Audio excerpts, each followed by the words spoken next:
Your book made a point about, yes, there needs to be more entry points for young graduates to actually become entrepreneurs at the university level, at the graduate level, government support.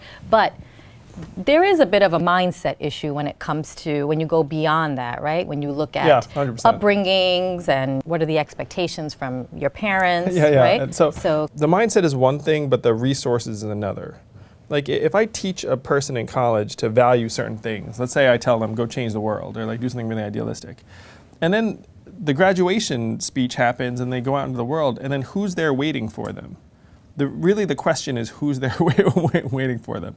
They can have a mindset oriented towards idealism, but if the only options they're being given are banking, consulting, law, then that's what they're going to do. So what my organization, Venture for America, does is it gives them a concrete option to come join Venture for America, and we will train them. We will bring in McKinsey and IDEO to train them for 5 weeks, and then they will go work at a startup in Detroit, Baltimore, New Orleans, St. Louis, another city around the country. They'll work there for 2 years. They'll either become a manager and leader at that company, and then great.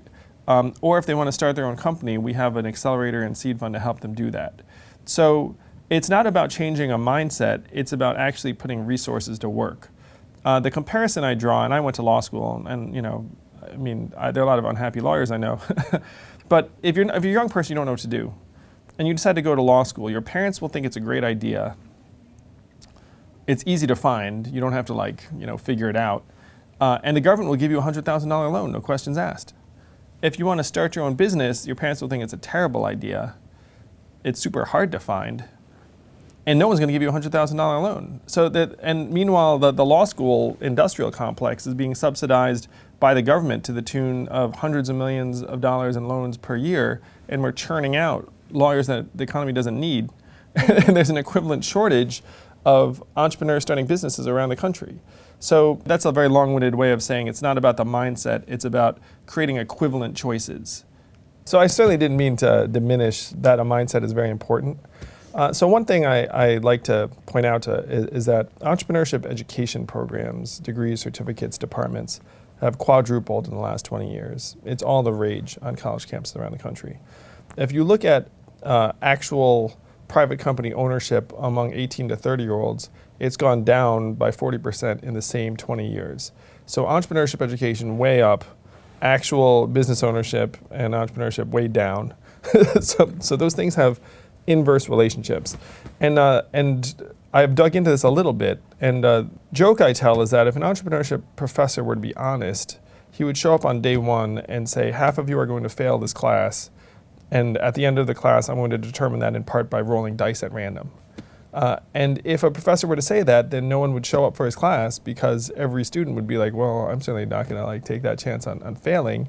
But that's what actual entrepreneurship would look like in terms of outcomes, because a majority of businesses will fail, particularly if someone's inexperienced from the get-go. So that's one. Another thing is, if they showed up, they could say, hey, I'll come back in 3 months and see what you did. I mean, like that would also be a pretty accurate depiction. So we need to create a culture that will actually accept failure.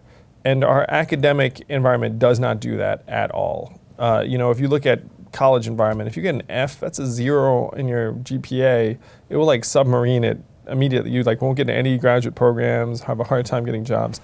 So that's our system. You certainly are not going to get into a really selective college if you have a high school transcript dotted with Fs. It's so we're not rewarding failure. We have a lockstep system that has people graduating from college having done virtually nothing in a non-school environment by the time they're 22. And so then it's logical for them to just try and figure out the next step. So if we were to want to change the mindset, we'd have to start early and say it's okay to fail, it's okay to try something you're going to be terrible at and just use it as a learning experience. It's okay to have some free time and freedom. And it's okay to not go straight through school. It's okay to have gap years. The more we can get the world outside of the classroom into the system before someone graduates from college, the better. So that's co-op programs in college, that's gap years before college, that's work throughout the school year. Anything like that pushes in the right direction.